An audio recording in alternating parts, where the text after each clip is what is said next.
우리 하나님 말씀 같이 볼까요? 누가복음 17장, 오늘 조금 기네요. 11절부터 19절입니다.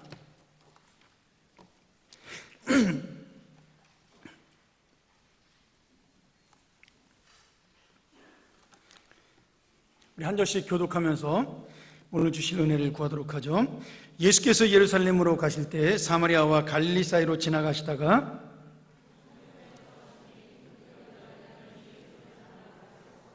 큰 소리를 높여 가로되 예수 선생님이여 우리를 긍휼히 여기소서 하거늘 보시고 가라사대 가서 제사장들에게 너희 몸을 보이라 하셨더니 저희가 가다가 깨끗함을 받은지라.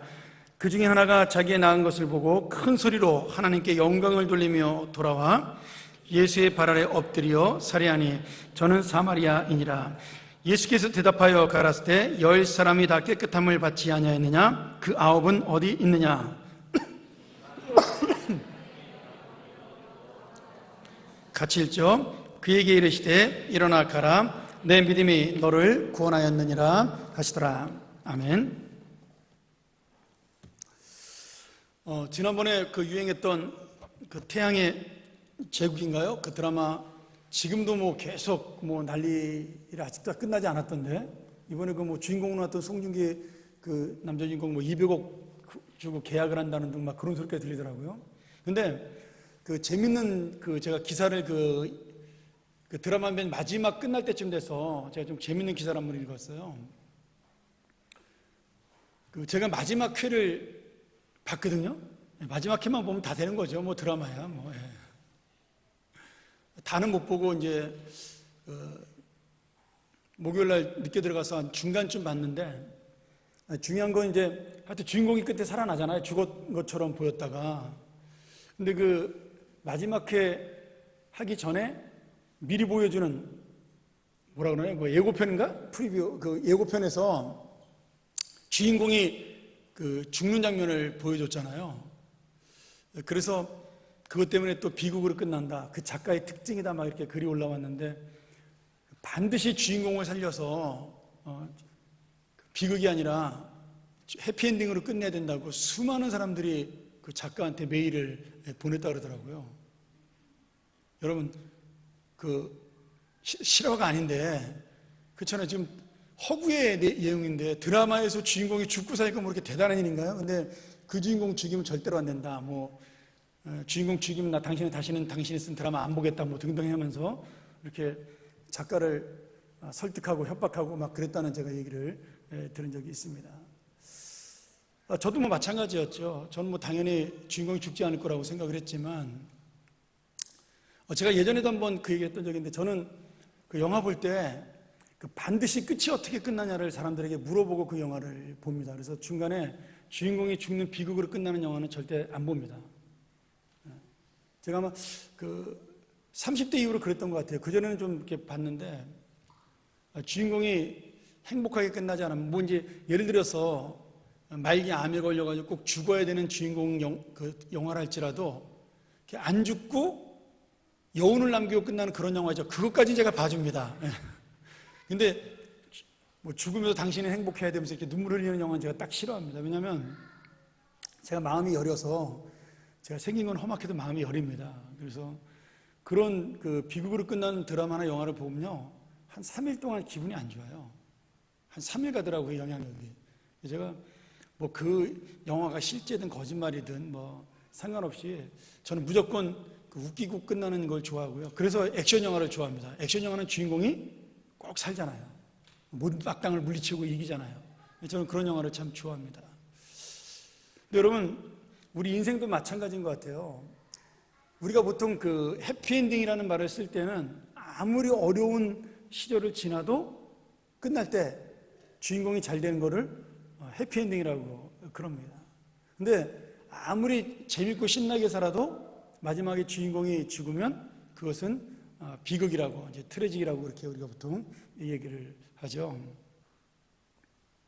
그래서 작가들 중에는 그런 선입관을 갖고 있는 사람들이 있어요. 저도 글을 쓰는 걸 옛날에 좋아했기 때문에 그 뻔한 해피엔딩으로 끝나는 것은 수준 높은 글이 아니다, 이렇게 착각을 하는 작가들이 있어요. 그래서 항상 나는 무슨 일이 있어도 모든 거를 비극으로 끝내는 그런 멋진 수준 높은 드라마나 작품을 쓰겠다 이렇게 생각하는 사람들이 있는데, 저는 여러분 작가의 기본적인 의무는 뭐냐면 보고 읽는 사람들에게 행복함을 주는 게 전 작가의 의무라고 봅니다.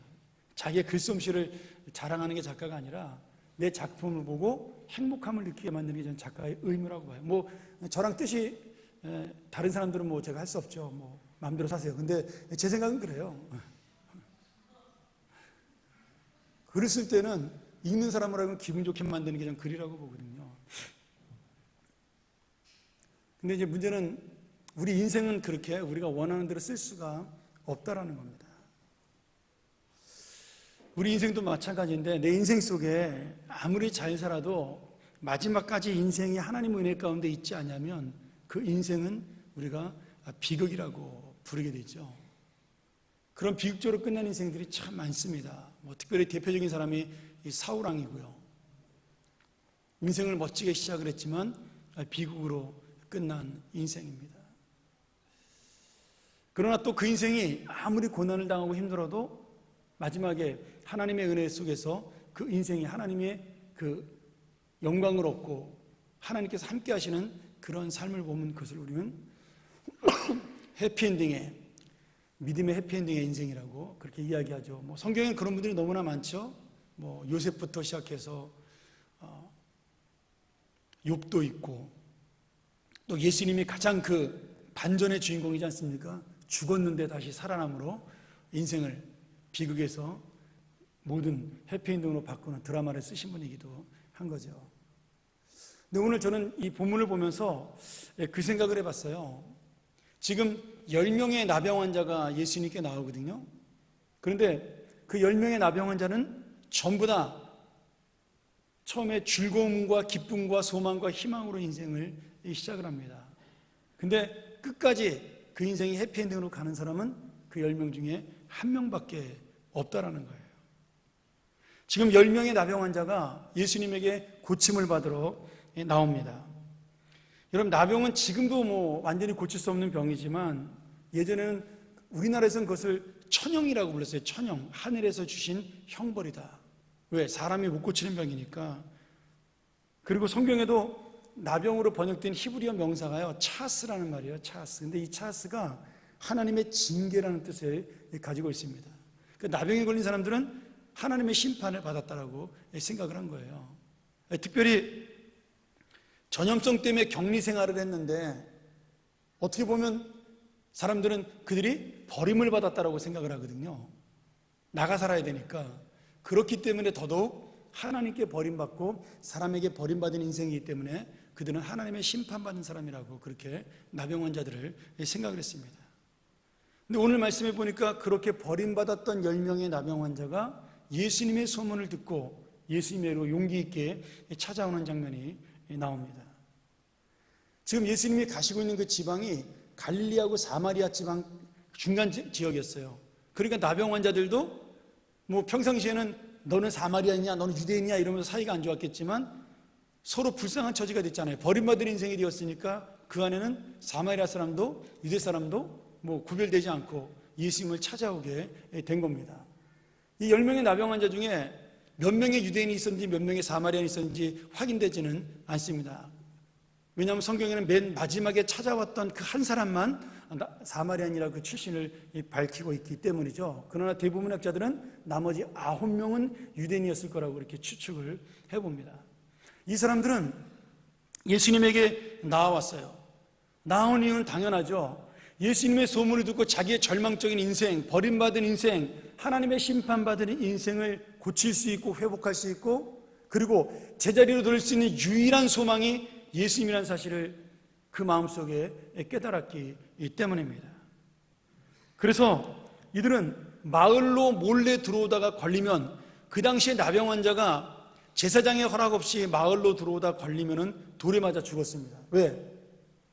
그 나병 환자 한 사람이 들어옴으로 인해서 마을 사람 전체가 나병에 전염될 가능성이 있었기 때문에 제사장의 허락 없이 몰래 들어오면 식구를 만나러 들어올 수 있잖아요. 자식이 보고 싶거나 아내가 보고 싶거나 남편이 보고 싶어서. 그러다 걸리면 다른 동네 사람들이 돌로 쳐 죽여도 무방할 정도의 그렇게 대접을 받던 사람들이에요. 근데 10명이 한꺼번에 지금 마을로 들어왔다는 얘기는 모든 사람들이 볼 수 있는 지금 상황이잖아요. 잘못하면 그 동네 사람들에게 맞아 죽을 수 있는 상황임에도 불구하고 그들은 예수님을 만나기 위하여 일부러 용기 있게 예수님 앞에 나왔다라는 겁니다. 오직 예수님만이 자기의 희망이요, 마지막 소망이라고 생각을 한 거죠. 근데 이 10명의 나병 환자가 예수님이 저 멀리서 오는 걸 보고는 예수님께 가까이 가지를 못합니다. 자기들의 처지를 아는 거죠. 지금 우리가 나병에 걸린 그런 버림받은 환자로 사람들에게 예수님에게 가까이 가는 것은 불경하다고 생각을 한 거예요. 혹시라도 자기의 병이 잘못될까 봐 거기 있는 예수님을 같이 있는 많은 사람들에게 혹시 자기들이 혼나고 아니면은 죽을 수도 있으니까 감히 예수님에게 가까이 가지도 못하고 멀리서 서서 그 10명이 동시에 예수님을 향해서 외친 거죠. 선생님, 우리를 불쌍히 여겨달라고. 그리고 그들의 그 간절한 외침, 멀리서 예수님을 가까이 가지도 못하고 주님만 바라보면서 외쳤던 우리를 불쌍히 여겨달라는 그 외침의 소리를 예수님께서는 들어주십니다. 지금 예수님의 자비와 예수님의 은혜와 예수님의 사랑을 의지해서 그 한 가닥 줄을 가지고 붙드는 그들의 믿음에 대해서 예수님은 외면하지 않으셨어요. 여러분, 그것이 바로 우리 주님의 모습입니다. 여러분, 그 주님은 지금도 우리에게 똑같이 역사하시는 거죠. 내가 의지할 데 없는 인생, 붙잡을 데 없는 인생, 내 희망과 소망이 아무것도 없는 그런 인생이라 할지라도, 내가 믿을 것이 아무것도 없고 나를 도울 것이 아무것도 없는 인생이라 할지라도 주님은 그 순간에 우리와 함께 계신다라는 사실입니다. 그리고 오늘 이 나병 환자에게 주님의 마음이 전달이 되었습니다. 자신들을 불쌍히 여기고 고쳐달라는 그 안타까운 마음이 예수님 마음속에 닿았고 예수님의 사랑은 그들에게 나타나기 시작을 했죠. 오늘 본문에 나오는 그 단어가, 이 불쌍히 여긴다는 단어가 참 좋은 단어입니다. 헬라어로 엘레오스라는 단어입니다. 그래서 불쌍히 여긴다는 단어를 다른 데서는 긍휼하다는, 긍휼히 여긴다는 단어로 쓰기도 하는 단어죠. 근데 이 말을 신약에서는, 신약이나 구약이나 마찬가지죠. 뭐 부자가 가난한 자를 불쌍히 여긴다, 이제 뭐 그런 것도 있지만 구약에서 가장 많이 쓰이는 이 긍휼이라고 하는 단어, 불쌍히 여긴다는 단어는 부모가 자식을 향해 쓰는 이 단어였습니다. 부모가 자식에 대해 가지는 사랑을 말할 때 쓰는 이 단어였어요. 우리 화면 한번 볼까요? 시편 103편 13절에 보면 아비가 자식을 불쌍히 여긴 같이 여호와께서 자기를 경외하는 자를 불쌍히 여기신다 할 때 쓴 단어가 바로 이 단어입니다. 라하임, 헬라어로는 엘레오스라는 단어예요. 긍휼이라는 단어입니다. 이사야서 13장 18절에 태의 열매를 긍휼히 여기지 않겠느냐. 하나님께서 그 뱃속에 있는 그 아이에 그만큼 사랑한다는 얘기죠. 어미가 그 자식을 사랑한 같이.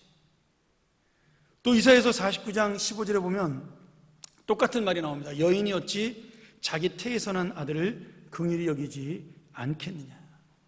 그러니까 지금 이 긍휼이라는 단어는 가장 사랑하는 사람에게 주는 단어, 가장 내가 아끼는 사람에게 주는 단어입니다. 불쌍히 여긴다, 긍휼히 여긴다. 부모가 자식을 사랑하고 아끼는 것만큼 간절한 단어가 어디 있겠어요? 바로 그것이 오늘 주님께서 우리에게 주시는 긍휼함입니다. 내가 역시 그 긍휼함, 그 불쌍히 여김을 달라고 나도 기도해야 되겠지만 주님도 우리를 향하여 그 마음을 가지고 아비가 자식을 바라보듯 뱃속에 있는 아이를 엄마가 생각을 하듯 지금 그 마음으로 우리를 바라보고 있다라는 거예요. 아니, 어쩌면 더 많이 사랑하고 더 많이 우리를 불쌍히 여기고 더 많이 긍휼히 여기는데 인간의 단어 표현으로는 이 단어 외에는 더 이상 표현할 단어가 없는 거예요. 가장 좋은 사랑과 가장 좋은 그 긍휼함을 표현할 수 있는 단어가 이 단어밖에 없기 때문에 그래서 이것을 저는 썼다라고 생각을 합니다. 여러분, 주님께서는 그 마음을 가지고 지금 우리의 마음을 바라보고 계시는 거죠. 근데 너무나 놀랍게도 이 말씀이 그냥 긍휼력이다로 끝나는 것이 아니라 하나님의 언약, 하나님의 약속과 연결돼서 우리가 잘 알고 있는 헤세드라는 단어, 은혜라는 단어인 헤세드와 같은 뜻으로 사용되기도 하는 겁니다.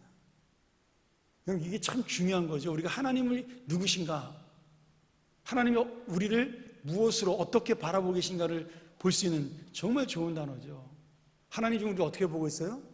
아비가 자식을 불쌍히 여김같이, 엄마가 아기를 사랑하는 것처럼 그 사랑으로 우리에게 은혜를 베풀어 준다는 거예요.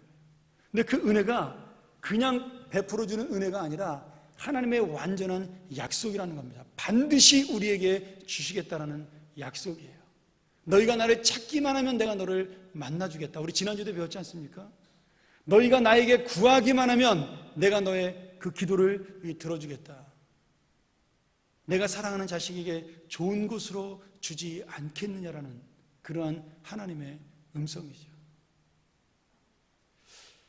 10명의 나병 환자는 지금 예수님께서 이런 마음으로 자기들을 바라보고 있다는 사실은 몰랐어요. 그러나 예수님의 소문을 듣고 자기들이 그런 마음으로 나를 바라봐 달라고, 그 은혜와 불쌍하게 여기는 사랑으로 우리를 바라봐 달라고 외쳤을 때 예수님의 마음은 그들에게 임한 겁니다. 예수님의 사랑은, 예수님의 은혜는, 예수님의 약속이 그들의 인생 속에 임한 거죠. 그래서 이 10명의 나병 환자는 예수님의 말씀을 듣고 너희가 고침을 받았다. 이제 제사장에 가서 너희 몸을 보여라. 여러분, 아직 고친 게 아닙니다. 10명의 이 나병 환자가 믿음이 참 좋은 사람들인 거죠. 지금 눈앞에 자기 몸이 고치지 않았는데 예수님께서 제사장에 가서 네 몸을 보여라, 회복됐다, 이렇게 말하는 그 말을 듣고 믿음으로 그 약속을 믿고 그들은 제사장에게로 달려가기 시작을 했어요. 근데 놀랍게도 그 하나님의 은혜의 약속을 믿은 나병 환자들은 제사장에게 가는 도중에 전부 그 병이 고침을 받았습니다. 여러분, 믿음과 믿음이 만난 거죠. 그 사랑과 은혜의 마음이 서로 만난 겁니다. 하나님을 향한 간절한 마음, 주님을 향한 그 간절한 마음과 그 주님의 사랑이 만났을 때 이 놀라운 역사, 그 믿음과 은혜가 만났을 때 놀라운 기적이 일어나게 된 거죠. 성경에 이렇게 단체로 한 번에 병고침을 받은 장면은 이 장면이 유일하지 않습니까? 저는 그 예전에 배너 영화가 생각이 나요. 너무 오래돼서 제가 뭐 내용 기억 잘 안 나는데, 그 나중에 하나님을 믿게 된 그 나병에 걸렸던 그 두 모녀가 맨 마지막 배너 마지막 장면에 그 비가 내리면서 그 비에 자기들의 나병이 씻겨 내려가는 그 장면이 기억이 납니다. 제가 이 설교하면서 그 장면이 생각이 나더라고요. 여러분, 우리들의 믿음과 하나님의 은혜가 만날 때 그 하나님의 역사는 일어나게 됩니다. 당장은 눈에 보이지 않는 것처럼 그들이 우리 몸이 여전히 안 고쳐졌네, 예수님이 나를 불쌍히 여겼음에도 불구하고 지금도 난 나병 환자네, 그런 것이 아니라 주님이 말씀하셨으니까 나는 이제 고침을 받았구나, 그 마음을 가지고 달려갈 때 달려가는 도중에 고침을 받았다라는 거예요. 여러분, 백부장의 종이 병에 걸렸을 때 예수님이 감히 자기네 집에 오는 걸 감당하지 못하겠다고, 예수님이 말씀만 하시면 내 종이 내 말을 듣는 것처럼 이 모든 세상 만물을 주관하는 하나님의 아들이신 당신이 그 병을 명령하시면 나을 거라고 말했을 때 그 믿음대로 하나님의 은혜가 그에게 임해서 그 백부장은 그 믿음을 가지고 돌아갔고, 그 자기에게 소식을 전하러 온 종에게 이미 가고 있는 도중에 병이 나았다라는 전가를 받게 됩니다. 얼마나 놀라운 은혜예요. 여러분, 은혜라는 것은 물론 하나님의 일방적인 사랑으로 나타날 수도 있지만 우리의 믿음과 함께 만나서 나타날 때 그 역사는 훨씬 더 뚜렷하고 분명하게 우리의 몸에 각인이 되는 겁니다. 나아만 장군이 그 나병에 걸렸을 때 엘리사를 찾아가잖아요. 엘리사가 나오지도 않죠. 나아만의 얼굴을 엘리사는 보지 않았습니다. 그리고 방에서 뭐라 그러죠? 요단강에 가서 7번 씻으라고요. 물론 이제 7번이라는 단어가 완전해질 때까지 씻으라는 뜻도 있겠지만 진짜로 이제 거기서는 문자적으로 7번 나만에 씻게 되지 않습니까? 처음에는 거절했다가 부하의 얘기를 듣고 아니 지금 7번 아니라 700번을 씻으라도 씻을 판인데 그까짓거 못하냐고 자존심 버리고 가자고. 나만이 기분 나쁜 건 자기를 쳐다도 보지 않고 얘기하는 그 엘리사의 태도였잖아요. 엘리사의 능력이 아니었습니다. 그래서 기분 나빠 가려던 그것을 부하들이 막아가지고 결국 요단강 가가지고 몸을 씻죠. 근데 여러분 나만이 첫 번째 씻었을 때, 두 번째 씻었을 때, 세 번째 씻었을 때, 6번째까지도 그 몸은 하나도 변화가 없었어요. 근데 7번째 마지막으로 그 물에 들어가서 자기 몸을 씻고 나왔을 때 어린아이의 살결처럼 그 살결이 부드럽게 변했다라고 성경에 말씀합니다. 여러분 이것이 믿음이 은혜를 만나는 이 장면이에요. 오늘 이 10명의 나병 환자는 그 믿음으로 은혜를 만났습니다. 그리고 역사가 일어났죠. 오늘 여러분 우리의 아픈 문제, 우리의 믿음과 하나님의 은혜가 만나는 것, 여러분 우리의 아픈 문제를 정말 주님의 아버지의 사랑에 그 놀라운 그 은혜 앞에 내가 믿고 나갈 때 주님의 역사는 우리를 통해 일어납니다. 분명한 거죠. 저는 여러분 이 10명의 나병 환자가 갖고 있었던 그 믿음과 우리의 같은 믿음이 하나님의 은혜와 함께 만나는 역사가 일어나기를 주의 이름으로 소원합니다. 근데 또 하나의 중요한 문제가 있어요. 지금부터가 더 중요한데요. 문제는 이 병을 고친 다음입니다. 여러분 지금 이 본문의 누가가 10명의 나병 환자가 병을 고쳤다를 이야기하려고 이 말씀을 쓴 것이 아니라는 거예요. 물론 병을 고친 것 자체도 능력이 있지만 그 자체에 지금 목적이 있는 것이 아니죠. 지금 이 본문을 보면 10명의 나병 환자가 가다가 고침을 받았어요. 그리고 제사장에게 보이고 회복되었다라고 진단을 받았겠죠. 그런데 그 진단을 받고 난 다음에 예수님에게 찾아와 무릎을 꿇고 예수님에게 경배한 사람은 단 한 명밖에 없다라는 거예요. 그것도 성경에서는 그 사람을 사마리아 사람이라고 그렇게 지칭하면서 정체를 밝힙니다. 여러분 왜 나머지 9명은 찾아오지 않았을까요? 예수님을 감사하지 않았어요? 몰라서요? 여러분 저는 이 말씀을 보면서 가만히 생각을 해봤어요. 바보가 아니고 그리고 철면피가 아닌 이상이야 자기의 병을 고쳐준 예수님에게 왜 감사하지 않았겠어요? 근데 예수님에게 다시 와서 엎드린 사람은 이 한 명밖에 없다는 게 굉장히 중요합니다. 저는 이 말씀을 바라보면서 어떤 생각을 했냐면, 어떤 은혜를 받았냐면, 이 10명 중에 나머지 9명은 이제는 더 이상 주님의 은혜가 필요 없는 사람들이라고 스스로가 생각을 한 거예요. 내가 나병이 있었을 때는 주님의 은혜로 고침을 받을 수 있지만 이제 나병을 고치고 난 다음에는 주님의 은혜가 아니라 내 힘과 내 능력으로 이제는 살 수 있는 사람이 되었다라고 생각을 한 겁니다. 여러분 감사한 건 감사한 거고요. 주님이 놀라운 분이라고 고백하는 건 고백하는 거고 지금 그 믿음이 연결이 돼서 내가 주님이 아니면 살 수 없다고 생각하는 것은 다른 겁니다. 예수 믿는 것도 마찬가지예요. 여러분 같이 교회 나와서 우리가 믿음 생활할 수 있고 같이 예배드릴 수 있고 찬양 부를 수 있고 기도할 수 있지만 여전히 이 자리에 있으면서도 우리는 주의 은혜가 아닌 내 힘과 내 능력을 의지하는 사람들이 있다라는 겁니다. 오늘 여러분 이 9명의 나병 환자가 주님이 누구인지를 알게 되었고 주님의 역사를 만나고 주님의 기적을 체험했지만 결국 그들은 마지막까지 그 인생을 해피엔딩으로 끝내지 못하고 이제는 내 힘으로 나도 살 수 있겠다. 더 이상 하나님에게 의지하지 아니하고 내 능력과 내 힘으로 새로운 인생을 살 수 있겠다라고 그 마음속에 생각을 하게 된 것입니다. 그런데 단 한 사람, 이 사마리아인 고침을 받은 나병 환자는 예수님에게 와서 엎드리게 되었습니다. 여러분 그러면 이 사람은 왜 다시 예수님께로 왔을까요? 유대인도 아닙니다. 이 사람은 사마리아 사람이잖아요. 물론 이 본문을 해석하면서 많은 학자들이 예수님께서 이미 이 사마리아 사람을 고쳐줌으로 인해서 복음의 장벽을 이방인들에게 열었다라는 것을 상징적으로 보여주는 거라고 신학적으로 해석하는 분도 있습니다. 맞습니다. 그런데 여러분, 그런 신학적인 거 빼놓고 이 사마리아 사람 하나만 예수님에게 가서 지금 엎드려 경배했다라는 이 사실입니다. 왜 그럴까요? 나머지 9명은 오지 않았는데 그들은 자기의 힘으로 살 수 있다고 생각하는데 왜 이 사람은 주님 앞에 와서 무릎을 꿇고 주님으로 다시 경배했을까요? 여러분, 이 문제가 우리 인생을 해피엔딩으로 끝내느냐, 아니면 그 병이 났다 하더라도 다시 비극적인 인생으로 돌아가느냐의 차이입니다. 지금 이 사마리아 사람은 병이 고치면서 깨달은 거예요. 처음에 그들이 예수님을 부를 때 뭐라고 부르죠? 선생님이라고 불렀습니다. 예수 선생님이요.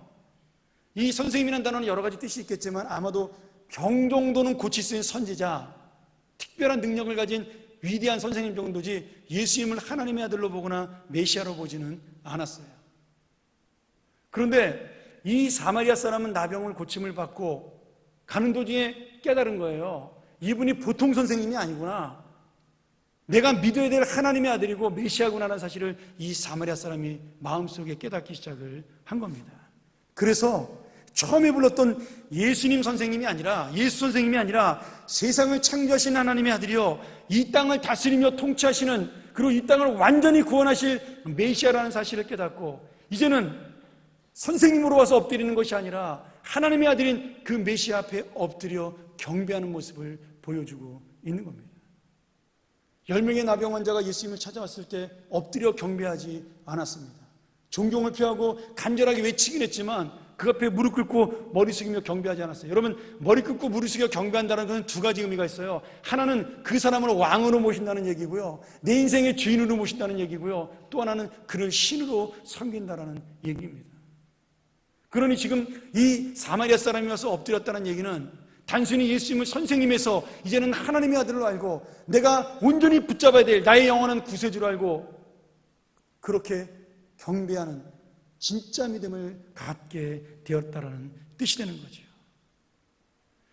여러분, 이것이야말로 세상과 육체의 만족으로 끝나는 눈에 보이는 믿음이 아니라 나의 개인적인 신앙과 믿음을 넘어서 주님께서 인정하시고 기뻐하시는 우리가 가져야 될 참된 구원의 믿음이라는 거예요.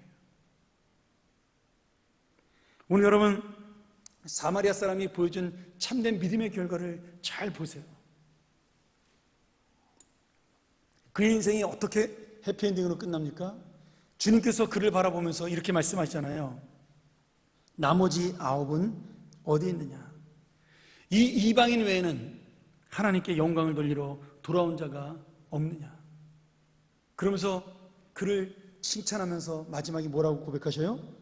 가라, 내 믿음이 너를 구원하였다. 내 믿음이 너를 구원하였다. 내 믿음이 너를 구원하였다. 여러분, 나병으로 살다가 죽어도 구원을 받으면 영생이 있습니다. 어느 게 더 중요한가요? 멀쩡히 살다가 지옥 가는 거랑 나병으로 살다가 구원받는 거랑 어느 게 더 좋아요? 오늘 여러분, 이 사마리아 사람은 나병에서 구원받아 살아있는 동안에 하나님의 희망을 만나고 회복을 만난 것뿐만 아니라 죽어서도 영원히 누릴 수 있는 하나님의 영생을 이 자리에서 얻게 된 거예요. 그의 인생은 단순히 이 땅의 해피엔딩으로 끝나는 인생으로 멈추지 아니하고 영원한 해피엔딩으로 나가는 인생이 되어버리고 만 거죠. 얼마나 놀랍고 신기한 일이에요. 지금 문둥병, 나병을 치료한 것과는 비교가 되지 않는 놀라운 은혜입니다. 나병은 아무리 힘들어도 이 세상의 고통으로 끝나는 문제죠. 그러나 영원히 구원되는 문제는 영원한 생명을 결정하는 문제입니다. 아무리 육체의 문제를 해결받았어도 영혼의 문제를 해결받지 못했다면 우리는 진정한 주님을 만난 것이 아니죠. 나머지 9사람은 육신의 문제는 해결되었지만 영원한 생명의 문제는 해결받지 못한 사람입니다. 그러니 그들의 인생이 잠깐 해피엔딩으로 끝났을지 몰라도 이제부터 그들의 인생은 새로운 비극이 시작되는 겁니다. 우리가 예수를 믿으면서 좋은 일을 만날 수가 있습니다. 나쁜 일도 만날 수가 있죠. 그러나 나쁜 일을 만났어도 그 인생을 주님 앞에 맡기고 주님을 의지하는 영혼은 그 인생이 영원한 해피엔딩으로 가는 인생입니다. 그러나 지금 아무리 좋은 일을 만났어도 결국 자기의 교만함과 자기의 자부심에 빠져서 하나님을 붙잡지 못하는, 그 은혜를 깨닫지 못하고 살아가는 사람은 결국 자신의 비극 속으로 스스로를 몰아가는 인생이 되는 겁니다. 오늘 여러분, 이 구원의 선포를 들은 이 사마리아 사람, 그 사람은 비록 유대인들이 경멸하는 사람이었지만 그러나 주님을 참된 메시아로 알고 하나님의 아들로 인정함으로 육체의 질병을 넘어서 내가 알지 못했던, 본인은 상상하지 못했던 영혼의 문제까지 해결받는 그런 놀라운 은혜를 체험하게 되었습니다. 그의 마지막 인생까지도, 죽음 뒤의 인생까지도 해피엔딩으로 끝나는 인생이 된 것이죠. 오늘 여러분, 우리가 어려운 문제를 만났을 때 주님의 은혜가 필요합니다. 이 10명의 나병 환자들처럼 우리를 불쌍히 여겨달라는 하나님의 긍휼 앞에, 하나님의 자비 앞에 우리가 손을 붙들고 기도해야 될 그러한 우리의 믿음이 있습니다. 그러나 더 큰 은혜는요, 그 놀라운 은혜를 체험하고 난 다음에도 끝까지 붙잡아야 될 주님의 은혜입니다. 이 은혜는 단 한 번으로 끝나는 것이 아니라 끝까지 붙잡아야 될 주님의 사랑이에요. 아니, 어쩌면 지금 내가 하나님의 은혜를 받았기 때문에 이제부터 더욱더 필요하고 이제부터 더욱더 우리를 인도해 줄 하나님의 함께 하시는 역사입니다.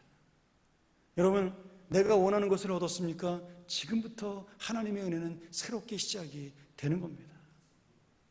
내가 원하는 직장을 들어가고, 내가 원하는 학교를 들어가고, 내가 원하는 돈을 벌고, 내가 원하는 병을 고쳐 건강해지고, 여러분, 그런 모든 은혜들은 한 번으로 끝나는 은혜가 되지만 그 은혜 뒤에 함께 하시는 하나님은 영원토록 우리와 함께하는 진짜 은혜예요. 그 모든 것들이 다 없다 할지라도 하나님이 계시면 언제든지 해결할 수 있고, 아니 지금 이 땅에서 해결받지 못해도 영원한 저 하나님의 나라에서 우리가 붙들 수 있는 진짜 영원한 은혜입니다. 여러분, 하나님의 은혜를 받아서 기쁘세요? 기쁜 것으로 끝나는 것은 하나님이 원하시는 믿음이 아닙니다. 그 기쁨을 끝까지 붙들고 하나님을 붙들고 가는 인생이 하나님이 원하는 인생이죠. 사랑하는 여러분, 주님과 동행하는 삶, 은혜가 필요한 삶, 그리고 마지막까지 소망의 삶을 살기 위해서 이 은혜를 붙드는 삶이 정말로 필요한 우리의 기도 제목입니다. 제가 새벽에 맨 마지막에 기도를 마칠 때마다 하는 기도가 있어요. 하나님의 은혜를 끝까지 붙잡게 해달라고. 하나님의 은혜만이 살 길인데 그 은혜를 놓치지 않게 해달라고. 여러분, 그것이 어찌 저만의 기도 제목이겠어요? 그것이 어찌 어려움 당한 사람들만의 기도 제목입니까? 좋은 일이 있을수록, 더 귀한 일이 있을수록 그 하나님의 은혜는 우리에게 더 많이 필요한 것입니다. 오늘 우리가 함께 기도하기를 원합니다. 주님만을 원합니다. 한순간의 어려움을 끝내는 은혜가 아니라 항상 나의 모든 것을 인도하시는 주님, 그 은혜를 붙드는 인생 되게 해달라고, 그 주님을 붙들게 해달라고. 아무리 힘들고 어려워도 이 은혜를 붙잡고, 아무리 잘 나가고 좋은 인생이라도 이 은혜를 놓치지 않는 인생이 되게 해달라고. 그래서 여러분, 어려움 중에도 하나님의 은혜를 붙들고, 내가 기뻐하는 중에도 하나님의 은혜를 놓치지 않는 그러한 영원한 해피엔딩의 인생을 살게 해달라고. 오늘 시간 우리 금요일 저녁 우리가 영원한 그 주님의 해피엔딩 되는 인생을 만나는 그런 삶으로 살기를 위해서 한번 우리 같이 한번 이 시간 기도하겠습니다.